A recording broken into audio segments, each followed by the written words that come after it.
Good day, everyone, and welcome to our Week 6, Module 5 of Ethics. And in this specific lecture, we will talk about dilemma. Remember that in the last week, we discussed morality, and it's important that we get to be reminded of what Cicero said as the basis for our specific or our norms of morality, and that in our norms of morality, we said that it has to be leading towards the attainment of ultimate good. Sinabi din ni Cicero that in order for us to attain what is the ultimate good, it's important that people get to understand that they are part of creating goodness. And that when we talk of ultimate good, it's important that the kind of goodness that we offer creates ripple effect.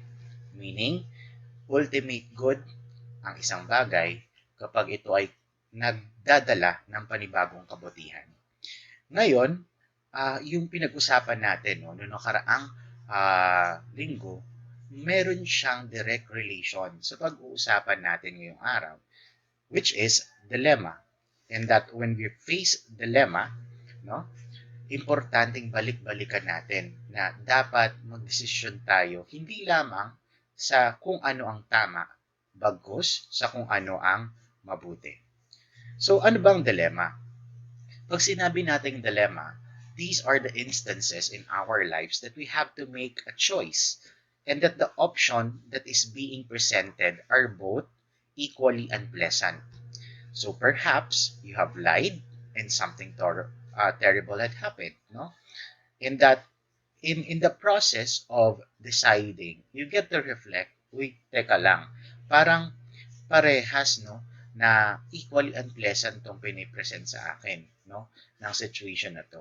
So ano yung gagawin kong basis ngayon, no, in terms of deciding certain things? So I'll give a very specific example of these in terms of the equally unpleasant choices. So, for example, nakita mo, no, na nag-cheat yung girlfriend or boyfriend ng kaibigan mo. So, option A, di ba, would be for you to tell your friend directly that, friend, yung boyfriend o yung girlfriend mo, nag-cheat, nakita ko, may kasama. So, that's option A. Option B would be to keep it to yourself. So, why is this both unpleasant? Because A would be unpleasant because it can ruin a friendship dahil baka ang paniwalaan ay yung boyfriend o yung girlfriend at hindi ikaw, no? At stake yung relationship niyo bilang magkaibigan. Option B naman is also an unpleasant choice because you know deep inside your heart you'll be troubled, no? Because possible talaga, no, na yung nakita mo at kung talaga may evidence ka, no, sa harap mo ginawa yung mga bagay, eh di syempre, magtataka ka, no? Tama ba itong ginagawa ko? Hindi. So again, this is both providing us with an unpleasant feeling or in terms of choices that we will make, these are all equally unpleasant. So that's what we mean when we talk of dilemma. Again, a dilemma is a difficult situation in which you have to choose between two or more undesirable alternatives. This is why we also have to really talk about Kohlberg's moral stages of moral reasoning. So again, sa theory, no, ni Lawrence Kohlberg ng moral development, may kita natin na may levels ang bawat development ng morality natin. Si Lawrence Kohlberg ay isang American psychologist at dito siya nakilala, no, sa theory niya na ito. So again, titignan natin yung bawat level. Nasa level 1 ba tayo in terms of decision making natin? Pre-conventional ba tayo? Or level 2 ba? Conventional morality. Or level 3, post-conventional morality. So, of course, you will ask me now, Sir, ano pong difference ng pag sinabi mo yung morality mo nasa level 1, level 2, level 3? So, just a brief, no, discussion because we'll have a thorough discussion of each one once you get to decide on a certain activity that you will actually answer, no, mamaya. Pero tignan muna natin yung bawat level. So sa level 1, tinatawag siyang pre-conventional morality dahil ang basis mo ng right or wrong would be rewards and punishment. So sa stage 1, kaya ka nag-obey or nag-abide, no, sa isang bagay ay dahil alam mo na may punishment ito. Sa stage 2 naman, rewards ang nagiging basis mo para sundin or gawin ang isang bagay. So, balikan natin kung kailan ba nangyari ito sa buhay natin. Kailan ba pwede nating masabi na naging pre-conventional, no? Yung level of morality natin. Or, again, pwede rin itong decision making, ano? So, naalala nyo nung bata kayo, ginagamit ito, no, na bilang pamamaraan, no, ng ating mga magulang para i-correct tayo, no? So, kung maaalala ninyo, kapag gumagawa kayo ng tama, di ba, nabibigyan kayo ng reward? Tapos naman, kung gumagawa kayo ng mali, no, meron kayong na-receive, no, na punishment. So again, rewards and punishment, no, is the basis of what would be right and wrong. No, that's our context back then nung bata tayo during pre-conventional pa, no, yung morality natin. So again, ang tinitignan natin dito ay self-interest, no, natin. Ano ba ang kahihinatnan ng paggawa at hindi paggawa ng mabuti? Lahat ito ay nakabase sa kung ano ang matatanggap na kaparusahan o matatanggap na biyaya o reward. Yan ang pre-conventional. Ngayon, tingnan naman natin yung conventional morality. Yung conventional morality, ang tinitignan mo na dito, societal norms. So, anong ibig sabihin natin ng societal norms and laws? So, sa stage 3, kung titignan ninyo, good intentions is all about behaving in ways that conform to good behavior. At sino ba ang nagdidikta kung ano yung good at bad behavior? Diba? It's the community, our present community that we belong to. So, again, unlike kanina na rewards and punishment, sa stage 3, ang tinitignan mo na ano yung existing na dapat ka mag-conform or in conformity, no, with your society. So, bakit natin to ginagawa? Ginagawa natin to kasi iba na ang nagiging basis, no, ng moralidad. Ang tinitignan mo na, gaano ba ako tinatanggap ng lipunan?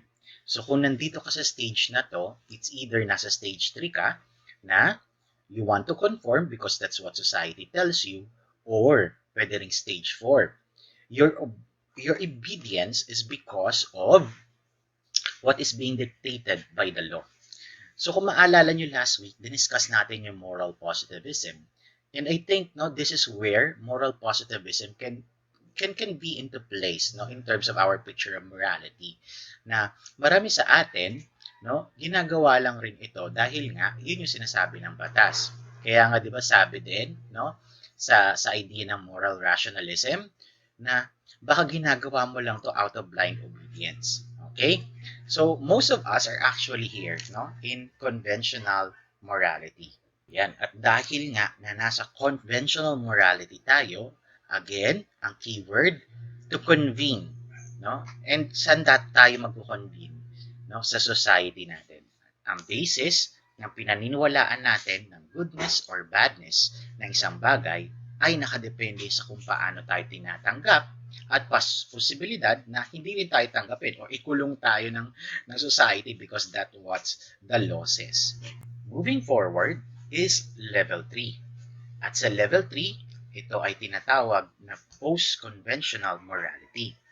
Sa post-conventional morality, ang tinitignan mo na ay hindi lamang self-interest, which is level 1, societal norms and laws, which is level 2. Sa post-conventional morality, it's universal principles of human ethics ang nagiging decision mo. And this is why magandang tignan yung post-conventional kasi nga possible talaga na sa society natin, nasabi ko rin to nung nakaraan, na may mga batas na medyo limited siya, di ba? At pwedeng yung batas, it's right, pero it's not good. So, kung titignan nyo yung stage 5, tinitingnan dito, difference between moral and legal right. Recognition that rules should be sometimes be broken. No? So we have to learn. So again, we have to learn to bend rules from time to time. Lalo na if it is for the good of everyone. So as I've said also last week, kailangan na re-refine or na-amend yung mga batas natin, no? Na pwedeng tama siya ngayon, pero hindi siya mabuti. Okay.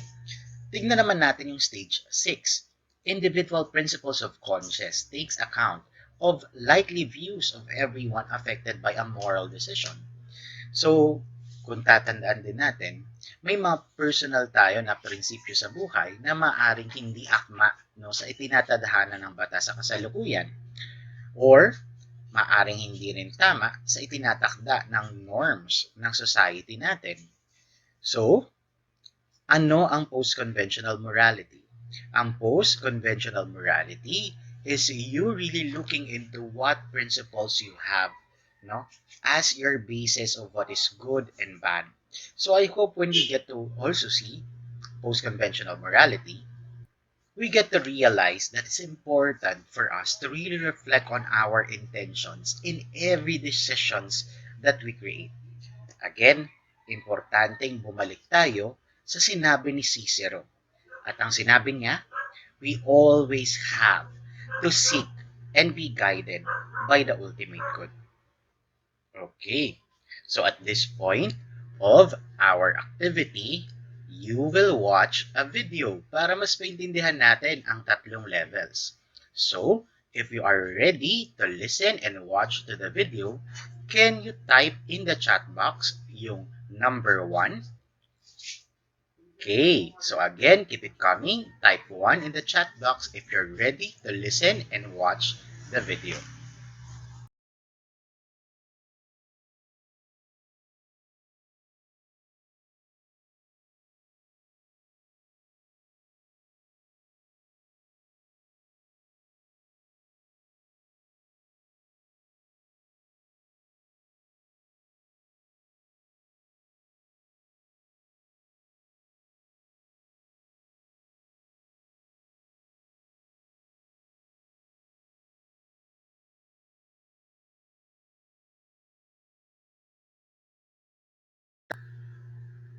Ngayon na napanood natin yung kwento ni Heinz, it's important no, that we have to go back no, dun sa sagot nyo kanina, whether dapat bang nakawin ni Heinz or hindi yung drug para sa asawa niya. So kung titignan mo, napakasimple, di ba, ng story. However, kasi nga hypothetical siya eh. Pero kung ilalagay mo talaga siya sa context ng buhay natin ngayon, lalo na't may COVID na existing, we have to think twice no, in terms of whether to say yes or not no, to the activity that Hein should do. Actually, no, we can never really tell, di ba? Kasi kung tayo din siguro yung nandun sa side ni Heinz in terms of how he will respond is highly dependent now on what is really available. Imagine, 'di ba? Meron naman siyang almost half na nung na-raise na money no for his wife. However, of course, dahil nga no sa decision no nung gumawa ng drug na ibenta ito sa mas malaking presyo, no? Nasa dilemma ngayon si Heinz. So again, dilemma here is really choosing between unpleasant choices. And that normally when we are presented with unpleasant choices, whether we would say yes or no, meron siyang consequences. And the consequences now will tell us of what kind or of level of morality we have. So again, just to go back no, to the idea, yung mga nagsabi kanina na sila ay hindi nila itutuloy, no? Kasi nga, ito ay labag sa batas at dahil makukulong si Heinz, hayaan niya na lang mamatay yung asawa niya. So technically, you will fall under pre-conventional morality. So, balikan natin no, yung ibig sabihin ng pre-conventional. Ang medyo critic no sa morality of development ni Lawrence Kohlberg, is that binigyan niya kasi ng age frame, no? Na sabi niya dito 9 to 10th year of our life. Pero kung titingnan mo kasi hindi pwede nating ikahon yung ganitong belief, yung rewards, no? And punishment system, no? Sa certain age bracket lang. Kasi kahit tayo matatanda na, 'di ba? We're highly motivated. We have self-interest, 'di ba? At this point in time, no, kahit 20, 30, may mga decisions tayo na ginagawa out of self-interest. So I think hindi importanteng tignan yung age dito. Ang dapat nating tignan, no, bilang mga nagdidesisyon is that where are we coming from in terms of the decision we will make. Okay. So again, importante na maintindihan natin, self-interest ba ang nagmo-motivate para mag-decide tayo ng mga bagay-bagay. So kung self-interest yan, possibly nasa pre-conventional yung paraan ng pagdedesisyon natin. And that, sa ganitong stage, we don't have yet a personal morality code. Yun yung nakakatakot, no? Kasi kahit matanda ka na, pwede talaga na wala kang moral code, no? Meaning that we'll still have to shape it and learn from people around us, our family, our friends, and we have to face the consequences of breaking the rules set by the world. So, ang ganda nito kung sa bata. Pero kung sa matatanda na, teka, we have to really reflect nasaan ba no yung moral code natin as a person.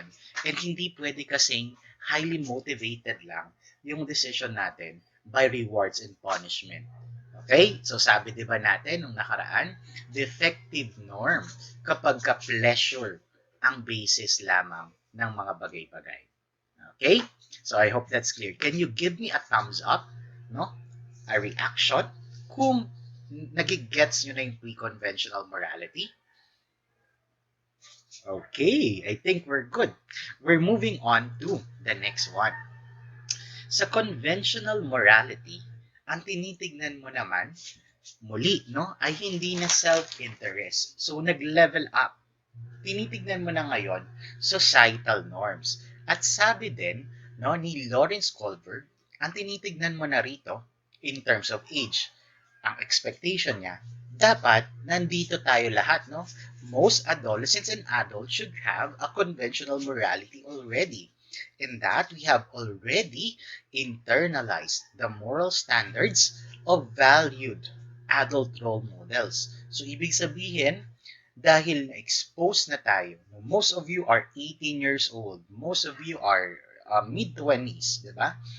Some of you are already working. So, ina-expect no, ni Lawrence Kohlberg na at this point of time, in terms of our age, dapat naiintindihin na natin no, kung ano ang standards ng society natin.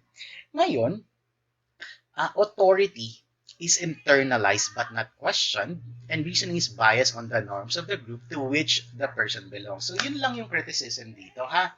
Kasi pag sinabi mong conventional morality, it's really the people around you who gets to have a say on what you will decide or what would be your decision. So, anong critic natin dito? Ang critic natin dito, iba-iba kasi yung society, no? Very relative yung goodness. Or sorry, I don't want to use goodness eh. Mas tamang sabihin na yung right and wrong, rightfulness and wrongfulness of a thing is highly dependent on what kind of culture that the society you are in has or have, no? So, for example, there are certain culture that allows people, no, na gawin or for example, no, in some places in Africa, tinutuli pa rin nila yung mga babae. O, di ba? Medyo, ano yan, pagka sa Pilipino mo sinabi yan, medyo conflicting yan. Kasi, sir, paano yun? Ang babae tinutuli. Eh, hindi naman, wala tayong ganyan sa Philippine context. Pero sa Africa, no, there are still African societies na kinakapon. Yung tamang term, eh, no? Hindi lang hindi lang sa pusa. Merong mga bansa sa Africa na kinakapon nila yung babae. So, Again, in terms of conventional morality, pag nandun ka sa society na yon, nakakatakot. Kasi ang ini-expect sa'yo, no, ng society would be magpapakapon ka bilang babae at a certain age. O, di ba? So, again, this is where post-conventional morality will come in later. Because in post-conventional morality, universal human ethics at dun pumasok yung UN to intervene. And this is why there are certain activities that UN, pero mamaya ko na to babalikan ha. So I hope you're getting the point here that when we talk of conventional morality, ang iyong decision-making process, dapat natin ma-recognize yung role ng society doon. Yung tingin natin sa kabutihan at kasamaan ng isang bagay ay hindi na nanggagaling sa rewards at punishment.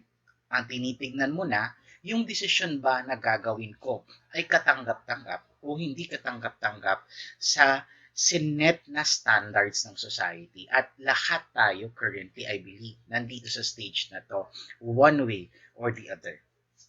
Ngayon, tignan naman natin yung level 3 or post-conventional morality. Sa post-conventional morality, ang tinitignan mo na rito ay when you start to live by your own moral code and ethical principles, such as the desire for liberty and justice. We begin to see rules set by the society to be as unnecessary but also a changeable tool for ensuring stability and welfare of the people. Again, ang keyword natin sa post-conventional morality ay universal human ethics and human rights. So, balik ako doon sa example ko kanina na kinakapon may mga society pa rin sa Africa na kinakapon nila yung mga babae at a certain age. Bilang mga tao, naniniwala tayo na hindi dapat yun ginagawa mapa sa lalaki o mapa sa babae.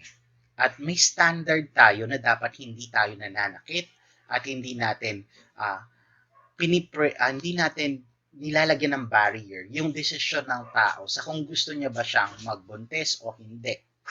At ang nakakatakot doon sa idea na yun, naging prevailing kasi yun, no, sa society, may mga cultural tribes ng Africa, no, na kawawa pa rin ang babae. Pero sa standard nila, tama kasi yun. So sa post-conventional morality, we have to really stand, no, na wait lang, pwedeng ito ang tama sa inyo, pero merong universal value. Ito yung, kung babalikan nyo last week, no, nung tinatanong ko kayo about moral evolutionism, nagbabago ba yung universal values natin bilang tao? Ang sabi natin, we all agreed, sir, hindi. Kahit noon pa man, naniniwala na tayo na yung mabuti, mabuti. Diba? There are certain universal values that we all share and that it has to perpetuate. This is so again, going back to the idea of conventional morality, ang tinitignan natin dito, no, sa decision making ni Heinz, kaya siya conventional dahil pipiliin ni Heinz na i-save yung asawa niya pero okay lang na makulong siya. Kasi yun naman ang sinasabi ng society. 'Di ba? Tapos, pag sinabi naman na post-conventional, ito yung mga nag-decide kanina na wait lang, parang may mali, unfair. 'Di ba? Gagawin ko 'to kasi gusto kong isalba yung buhay ng asawa ko regardless of what the society tells me as right and wrong. Okay, dahil unfair nga, no? Yung situation being presented at him. So, ang question dito, sir, paano 'yun? Paano kami magde-decide? 'Di ba? So, I really want us to go back from time to time dun sa sinabi pa rin, no, ni Cicero. Again, I'm zero summing it in, no, sa idea ni Cicero kung ano ba ang good. Again, dapat ultimate good siya. It will create ripple of goodness palagi, no? So, when presented by so many dilemmas, and when we talk of dilemmas, hindi lang siya iisa. There are different types of dilemma kasi. Pwedeng ethics, pwedeng moral, pwedeng classic dilemma. So, ethical dilemma, tingnan muna natin to ha.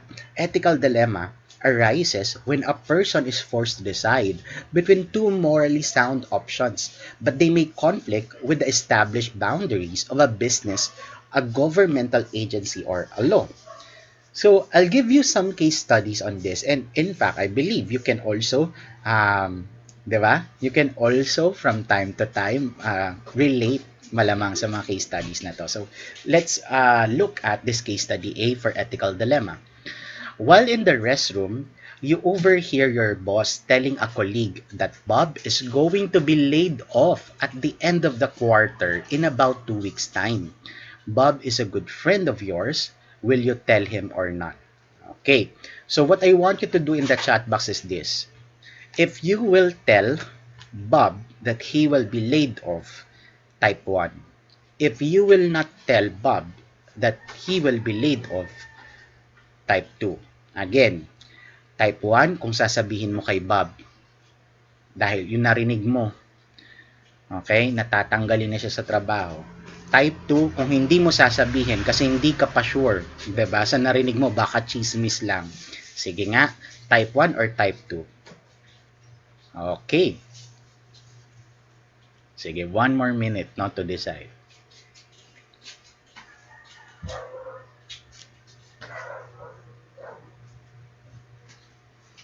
Okay, so whether you type 1 or type 2, this presents an ethical dilemma because it needs ethical judgment. Whether you tell Bob or not, it requires you to really reflect on your intentions. Huh?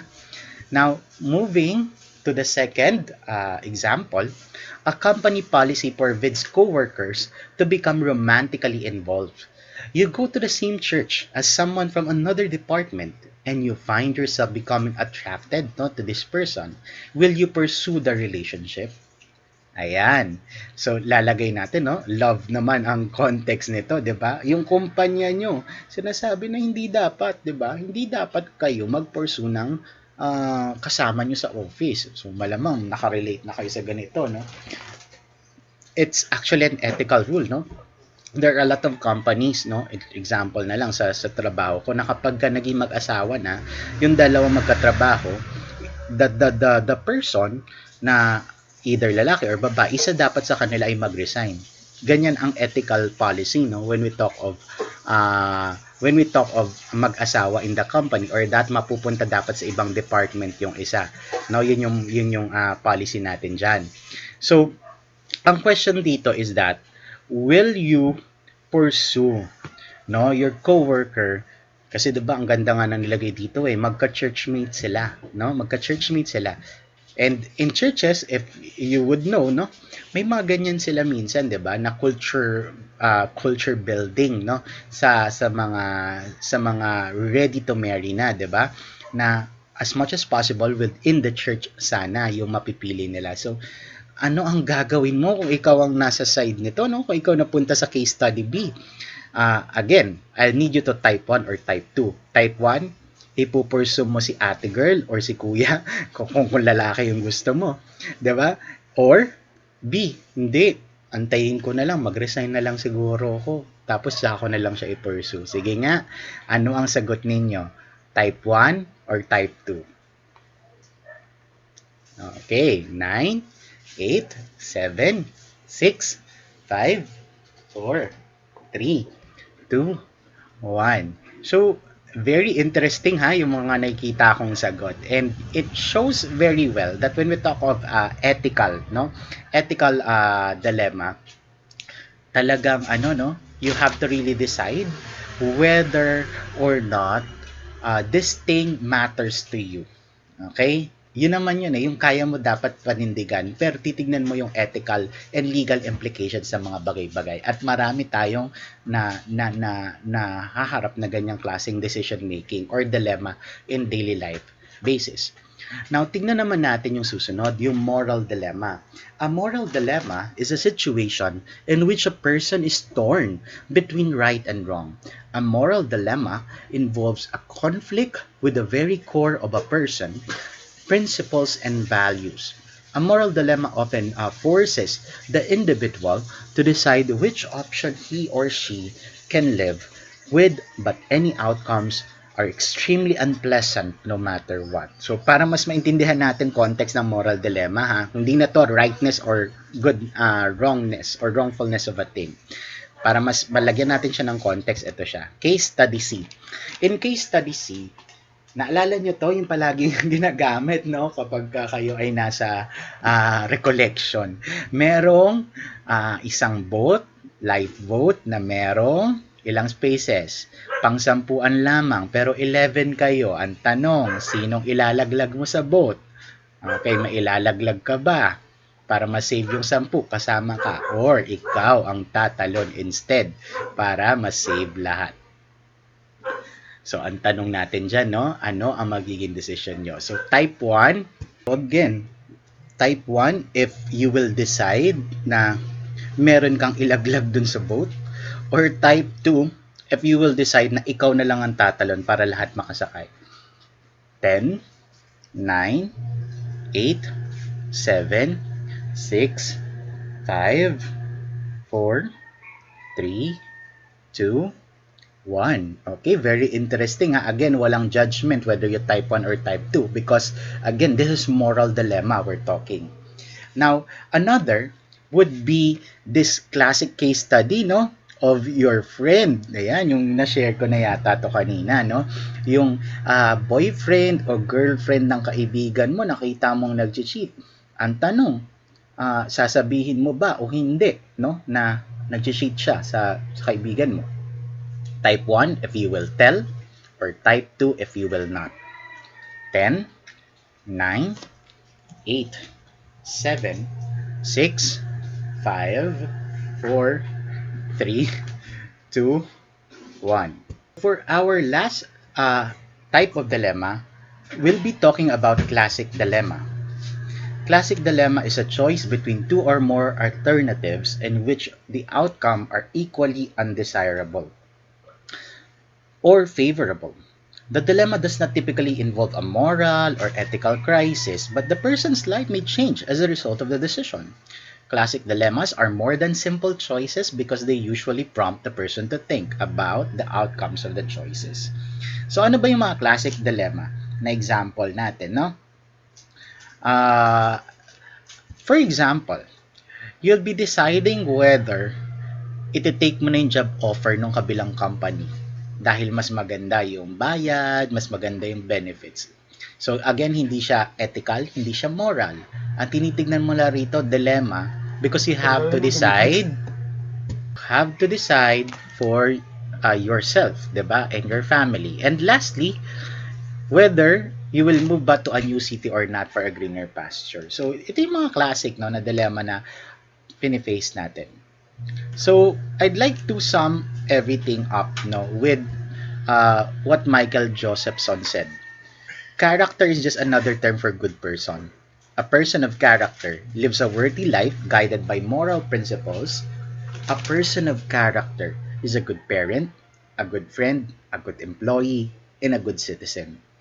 So we have to really strive not only to become a good person, but a person of character. Sana dun tayo papunta lahat. At the end of the day, hindi lang striving to become good people, but really to become people of character. So again, this all presentations are available in your VCs. Just please take a look at it. And for all of the references for this lecture, this is available on the last slide. So that would be all in terms of dilemma. Now, if you have questions, you can raise your hand for us to process all of your questions about dilemma.